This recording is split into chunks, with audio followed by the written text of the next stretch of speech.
So hopefully from today, as we summarize things, you've learned about correlations. Correlations measure relationships between variables. They're not predictive, and there can be problems with directionality, third variables, or even curvilinear relationships. You can't make causal statements because you're not manipulating things at all. So that's the nature of correlations, positive to -1. The closer to 0, the more likely you are to have no relationship. And you have to be careful.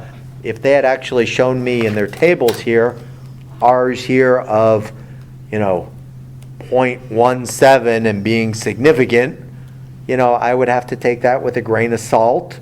Notice the first one, cognitive functioning, it's marginally significant. Some people like to use that term, some people don't. I would, but if I sent it into a journal and they said don't use that, just say non-significant, I would do what they told me to do. They report their other results. Their correlations are pretty reasonable here. The adjusted R squared, if you know this, how much of that can you account for? Regression gets into the business of prediction, simple linear regression. Can we use A to predict B?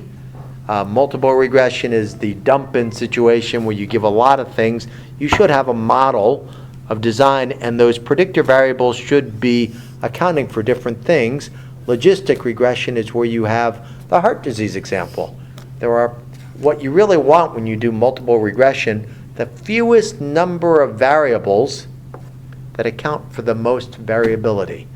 If you can have 3 or 4 variables that can account for 80% of the variability, that's good. You don't want to have 20 variables that account for things. So sometimes the kitchen sinkers, they put in all these things and they say, well, if we can come out with 5 things that seem to be useful, stepwise, we'll put them in one step at a time. There are other methods as well. I prefer the stepwise because you saw that with emotional exhaustion, predicting depression, and then adding in another one, and then the excluded variables get dumped out.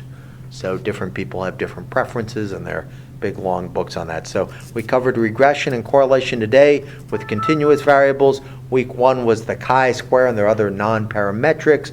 T-tests and ANOVAs are more psych type things, but if you collect data even with surveys with gender, you can run t-test and run ANOVAs if you have age categories or gender or other things that are categorical. They're not really manipulated, and today we saw the correlation regression situation. So comments or questions? Does this make pretty good sense? And from my final comments to you two here and anybody else that listens in, next semester it has been set up, and I appreciate the help that I'll be able to help out more. I don't think we'll run kind of a 4-week faculty thing, but let me know if your students are working with things or if you're working on things, and we can have phone calls. My time teaching on the main campus looks like I'm going to be there on Tuesday afternoons.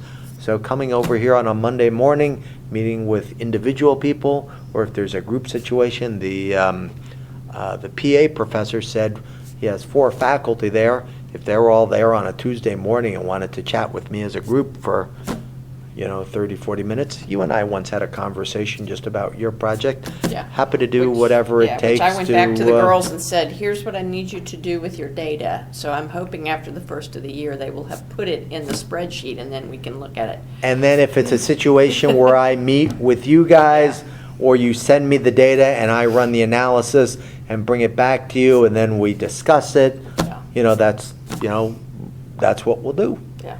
All right. So I think that'll cut